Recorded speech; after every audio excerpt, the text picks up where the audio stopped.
लफ्जों में कह ना सकूं, बिन कह भी रह ना सकूं। हेलो दोस्तों, कैसे हैं आप सब। उम्मीद करता हूँ आप सब बढ़िया होंगे।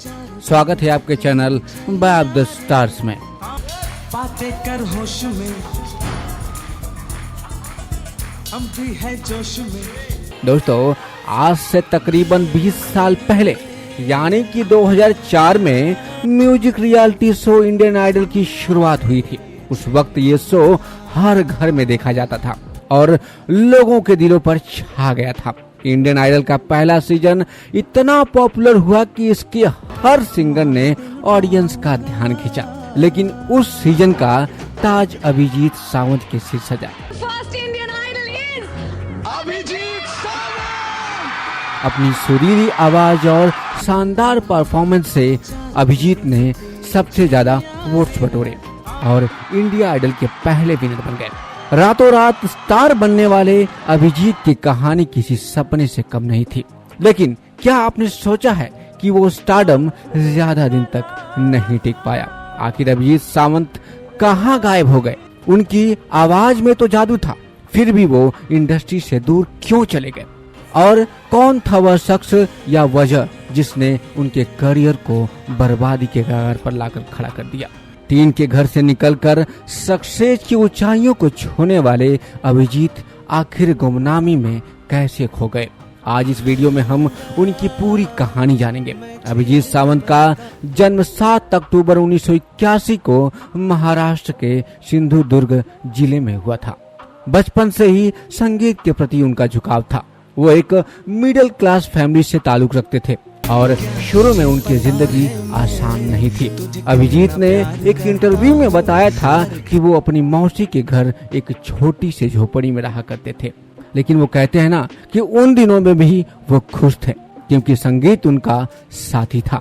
साल 2004 में जब इंडियन आइडल का पहला सीजन लॉन्च हुआ तो अभिजीत के लिए ये एक सुनहरा मौका था। इस शो में कई टैलेंटेड सिंगर ने हिस्सा लिया, लेकिन अभिजीत ने अपनी मेहनत और आवाज के दम पर फाइनल तक का सफर तय किया। उनकी परफॉर्मेंस इतनी दमदार थी कि वो न सिर्फ जजेस के परफेक्ट बने बल्कि ऑडियंस के दिलों पर भी छा गए। आखिरकार वो इंडियन आइडल सीजन 1 के विनर बन गए। सक्सेस की पहली सीढ़ी और स्टारडम इंडियन आइडल जीतने के बाद अभिजीत को नाम शोहरत और ढेर सारे ऑफर्स मिलने लगे।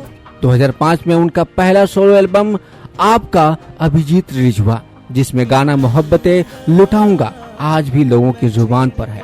इस गाने को YouTube पर अब तक लाखों व्यूज मिल चुके हैं। इसके अलावा लफ्जों में कह ना सकूं एक सुपर हिट लव सॉन्ग था, जिसमें अभिजीत के साथ साउथ और बॉलीवुड की फेमस एक्ट्रेस तमन्ना भाटिया नजर आई थी। इस गाने की म्यूजिक वीडियो को ऑडियंस ने खूब प्यार दिया। उसी साल अभिजीत ने फिल्म आशिक बनाया आपने प्लेबैक सिंगिंग की शुरुआत की और मरजावा मिटजावा गाया, जो जबरदस्त हिट रहा। इस गाने ने उन्हें बॉलीवुड में एक नई पहचान दी। रियलिटी शोज और एक्टिंग में कदम, सिंगिंग में सफलता के बाद अभिजीत ने अपनी पत्नी शिल्पा के साथ रियलिटी शो नच बलिए 4 में हिस्सा लिया। इस शो के जरिए उन्होंने अपनी एक अलग ही पहचान बनाने की कोशिश की, लेकिन यहाँ भी उन्हें वो कामयाबी नहीं मिली जो वो चाहते थे। इसके बाद अभिजीत ने एक्टिंग की दुनिया में कदम रखा। 2009 में उन्होंने फिल्म लॉटरी से बॉलीवुड में डेब्यू किया, लेकिन ये फिल्म बॉक्स ऑफिस पर बुरी तरह से फ्लॉप रही। 2010 में उन्हें फिल्म 30 मार खान में एक छोटा सा रोल मिला, लेकिन वो रोल इतना छोटा था कि दर्शकों ने उन्हें नोटिस भी नहीं किया। एक्टिंग में भी नाकामी हाथ लगने के बाद अभिजीत का करियर डगमगाने लगा। विवादों में फंसा नाम साल 2010 में अभिजीत एक बड़े विवाद में फंस गए। मीडिया रिपोर्ट्स के मुताबिक वो अपने दोस्त और सिंगर प्रजक्ता शुक्रे के साथ कार में कहीं जा रहे थे, तभी उनकी गाड़ी ने एक स्कूटर को टक्कर मार दी। इस हादसे के बाद उनकी लोगों से कहासुनी हो गई। अभिजीत के बिगड़े बोल लोगों को इतने नागवार गुजरे कि गुस्साए लोगों ने उन्हें बीच सड़क पर पीट दिया। इस घटना ने उनकी इमेज को काफी ज्यादा नुकसान पहुंचाया और उनके फैंस भी निराश हुए। अब बात करते हैं दोस्तों सिंगिंग से लेके पॉलिटिक्स तक का उनका सफर। सिंगिंग और एक्टिंग में बार बार असफलता मिलने के बाद अभिजीत ने एक नया रास्ता चुना। उन्होंने शिवसेना की यूथ विंग युवा सेना ज्वाइन कर ली और पॉलिटिक्स में एंट्री की, लेकिन यहाँ भी किस्मत ने साथ नहीं दिया। पॉलिटिक्स में वो कोई खास मुकाम हासिल नहीं कर पाया। इसके बाद अभिजीत ने लाइव स्टेज शो को अपना प्रोफेशन बना लिया। स्टेज शो के जरिए उन्होंने धीरे धीरे अपनी जिंदगी को फिर से पटरी पर लाने की कोशिश की। आज अभिजीत कहाँ है? फिलहाल दोस्तों अभिजीत सावंत की उम्र 43 साल हो चुकी है। हाल ही में उनका एक इंटरव्यू सामने आया जिसमें उन्होंने अपने सफर को खोलकर शेयर किया। वो कहते हैं कि भले ही वो टीन की छत वाले घर में रहे हों, लेकिन वहाँ उन्हें सच्ची खुशी मिली। आज अभिजीत भले ही बॉलीवुड में सिंगिंग न करते हों, लेकिन स्टेज शो के जरिए वो अच्छी खासी कमाई कर रहे हैं। मीडिया रिपोर्ट्स के मुताबिक उनकी नेटवर्थ करीब 8 से 10 करोड़ रुपए के आसपास है। एक स्टेज शो के लिए वो 6 से 8 लाख रुपए चार्ज करते हैं। स्टेज शो परफॉर्मेंस की बदौलत आज वो करोड़ों की प्रॉपर्टी के मालिक बन चुके हैं।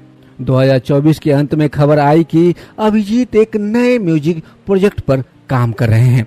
सूत्रों के हवाले से पता चला है कि वो एक इंडिपेंडेंट म्यूजिक एल्बम लॉन्च करने की तैयारी में है, जिसमें वो अपने पुराने हिट गानों को एक नए अंदाज में पेश कर सकते हैं। इसके अलावा हाल ही में उन्होंने एक मराठी रियलिटी शो में गेस्ट जज के तौर पर हिस्सा लिया, जिसे दर्शकों ने खूब पसंद किया। फैंस को उम्मीद है कि ये उनके सिंगिंग करियर की वापसी का संकेत हो सकता है। साथ ही सोशल मीडिया पर उनकी कुछ तस्वीरें वायरल हुई, जिसमें वो अपने परिवार के साथ क्वालिटी टाइम्स बिताते हुए नजर आए।